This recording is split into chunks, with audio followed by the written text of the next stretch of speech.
We love these 4 celebrities today, but back then we would have hated their guts. Our first pick for this list definitely deserves his own Hollywood biopic. His name is Timothy Allen Dick, or more famously known as Tim Allen. He's the guy who played Tim the Toolman Taylor on Home Improvement, as well as the voice of Buzz Lightyear in Toy Story. And just like every Hollywood breakthrough story, his journey to fame started with some good old drugs. You see, when he was just 11 years old, Tim lost the man he loved the most, his father. When the drunk driver fatally crashed into his dad's car, Tim pretty much got knocked into a pretty dark path. In fact, he was already a heavy drinker before he was old enough to drive cars. And by the time he was 20, Tim was already selling drugs just so he could fund his alcohol addiction. But as he sold more and more drugs, he noticed that his bank account was getting fatter than he expected. Eventually, Tim was swimming in enough G's that he could buy whatever he wanted. And that's when he realized that he needed to take things to another level. In 1978, Tim decided to take on the greatest drug deal of his career. He was going to stuff 1.4 pounds of cocaine in a brown Adidas bag, take it to the Kalamazoo airport, and throw it inside one of the lockers. After that, he was gonna go and meet with the buyer, and then take the $42,000 payment with him. Easy peasy, right? Well, that is if Tim didn't make the stupid mistake of trusting his buyer too much. Because as soon as he handed him the keys, the next thing he saw were guns pointed at his face. As it turns out, their buyer was actually an undercover cop who had been following Tim for months. And so Tim was immediately arrested and brought to court a few months later, where he was sentenced to 2 years in prison. Now, it may sound short, but those 2 years were the worst years Tim ever experienced in his life. He was so miserable, in fact, that at one point he even wanted to kill himself because of how awful things were. Thankfully though, before he could do anything crazy, something came and swooped him right out of the void. Comedy. Yep, telling jokes literally saved his life. In an interview with The Mirror in 2019, he revealed that he once avoided getting beat to a pulp by a very aggressive inmate by simply doing funny voices or talking like Elmer Fudd. So when he got out of prison, he thought, you know what? If I can make those dudes laugh, I can make anybody laugh. And so he decided to become a full-time comedian.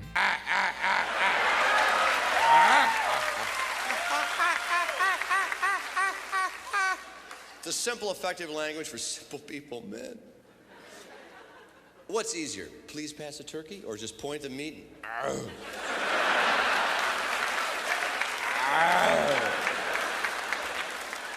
It's so descriptive.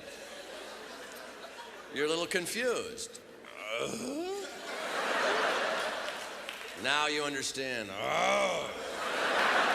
Fast forward decades later, Tim Allen is now one of the most successful comedians in Hollywood with a whopping $100 million net worth. Well, I guess it's true what they say, noobs. What doesn't kill you makes you stronger, or in some cases, funnier. Think about that the next time life gets shitty. You never know, that might just be the start of something amazing. Stay glued to your screens because coming up red hot is the next legend on our list who definitely shit on his squeaky clean image and turned that trash into TV gold. Jerry Springer is known for running a 3-ring circus of adulterous, incestuous, and furious guests. There's a loving husband.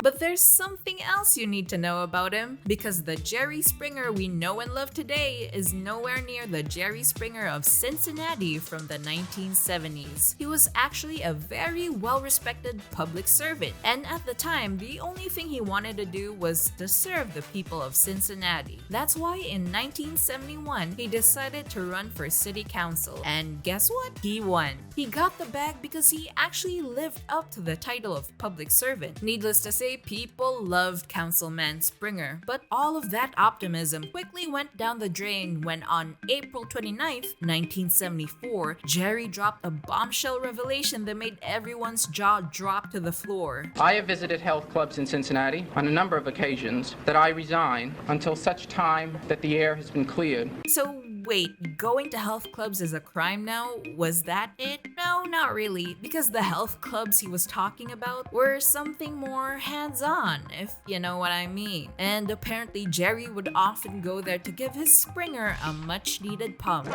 The only reason the FBI found out about Jerry's secret bedroom cardio sesh was because he used his personal checks and signed his real name on them every time he paid the hookers he slept with. And just like that, Jerry Springer single-handedly killed his own political career. But as the famous saying goes, noobs, when one door closes, another one opens. And that's exactly what happened to Jerry. In the early 1980s, Springer decided to take his politics someplace else by becoming a news anchor. Jerry got so successful that even the folks in his channel gave him his very own talk show in 1991, which was, you guessed it, The Jerry Springer Show. And so, almost 5,000 episodes and 27 seasons later, The Jerry Springer Show is now one of the most successful TV shows ever aired in American television, one that made Jerry Springer a cultural icon.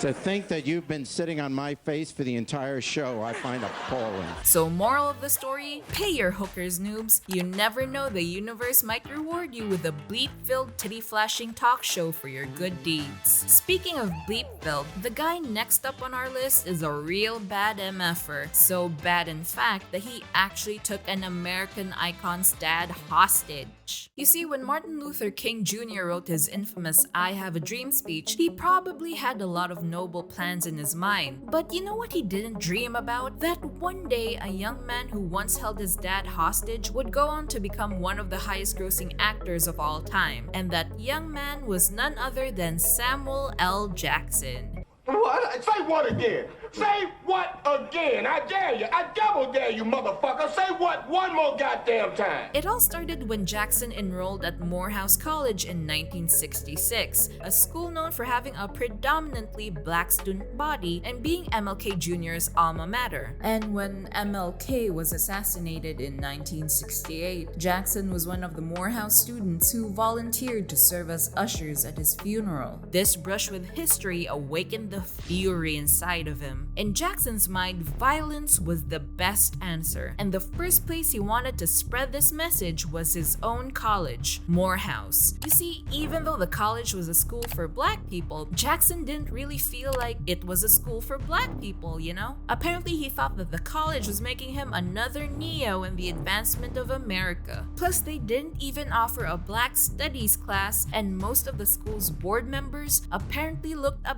bit too pale to be running a college for people like Jackson. Sick of the school's hypocrisy, Jackson and a few other students decided to take matters into their own hands. And so they grabbed a bunch of chains and stormed right into the campus. Their mission? To make radical changes in the school's curriculum by taking the entire board of trustees hostage, including Martin Luther King's father. For the next few hours, the students and the trustees did nothing but work out a deal, and this probably stressed out Martin's old man so much because he started having some chest pain. So they decided to let him go by making him climb out the freaking window. And as for the rest of the board, they had to remain locked inside the meeting hall for 24 hours until they finally decided to say the magic words. Fine, we'll do whatever you want. And so on that fateful day, history was made for Morehouse College. New courses on Black history, more diverse faculty, the whole shebang. But of course, not without making Jackson and his crew pay for what they did. In the summer of '69, Jackson was expelled from the college. Unfortunately, this only gave him more time to spare for his political activism. Soon enough, Jackson started hanging out with more radical groups, one that was ready to get their hands bloodstained. But before he could act out his revolutionary wet dream, an unexpected foe made him stop dead in his tracks. Max, his mother. Apparently, someone from the FBI had informed Mrs. Jackson that if little Sammy didn't get out of Atlanta soon, there's a good chance he'd be dead within a year. Needless to say, this made Mrs. Jackson go full mama bear mode. So without skipping a beat, she drove him straight to the airport and put him on a one-way flight to the home of Hollywood, Los Angeles. And it was there that young Samuel stumbled upon a different form of revolution: theater. So now, instead of stockpiling weapons, he's stockpiling iconic roles, making the world a better place one motherfucker at a time. I told you I don't want to join your super secret boy band. No. See, I remember you do everything yourself. How's it working out for you? I am very real. I'm the realest person you're ever gonna meet. Tony, I want you to meet Agent Romanov. Hi. You've been very busy. You made your girl your CEO, you're giving away all your stuff. You let your friend fly away with your suit. Now, if I didn't know better. Whoa. What, no, he took it? You're Iron Man and he just took it? And since we're on the topic of folks getting kicked out of schools only to become world-famous movie stars, we're just seconds away from our #1 celebrity with a shady past. Let's get straight to it. Have you ever punched somebody in school so hard you became an actor? Well, that's exactly what happened to Liam Neeson. At first glance, the whole punching thing does sound fitting for a guy who dropped the coldest line in cinematic history. If you let my daughter go now, that'll be the end of it. I will not look for you. I will not pursue you. But if you don't, I will look for you. I will find you. And I will kill you. Until you realize he wasn't actually a student in the situation. He was the freaking teacher. It happened in the 1970s when Liam was 2 years into his teaching training course where he was assigned to teach a bunch of preteens. And we all know what kids are like at that age. Now you'd think that a tough guy like Liam can easily handle young punks brave enough to challenge him. But as it turns out, that couldn't be farther from the truth. In fact, he described it as the most difficult job he's ever had to master, thanks to the little spawns of Satan. And of course, in classes like these where even an exorcist can't help you, there's always that one student. And unfortunately for Liam, he had one of those kids in his class. Now, he tried not to pay him no mind at first, but one day he just had enough of his bullshit. So teacher Liam went up to him and asked him to leave the classroom and stand outside. Obviously, this left a bad taste on the student's mouth, so he reached behind his back and pulled a knife out of his pocket. And this, my noobs, was the moment that marked the beginning of the fourth Taken movie, Liam Neeson, Taken for granted. Because clearly the kid had no fucking clue who he was messing with. As soon as he pulled the knife out and pointed it at his teacher, Liam's fist just went and smacked the living shit out of his punk ass. Now, to be clear, Liam didn't punch the kid so he could teach him a lesson. In an interview with ESPN in 2012, Liam explained that he only did it out of self-defense. What was the worst day on the job that you remember? A kid pulled a knife on me once. No. School, teacher training. He was a big guy too. He was about 15 years of age, but it was like, wow. So I had to punch him, and then I was reprimanded for hitting the kids, Still, the school decided to give Liam the boot, which was kinda unfair, but at least this gave him the opportunity to actually put his punching skills to use by becoming an action star. So, now you know. Just because you got fired from your job or your ass got busted by the cops, that doesn't mean it's all over for you. Sometimes it's the perfect chance to turn a new page and fuck all them haters from their TV screens.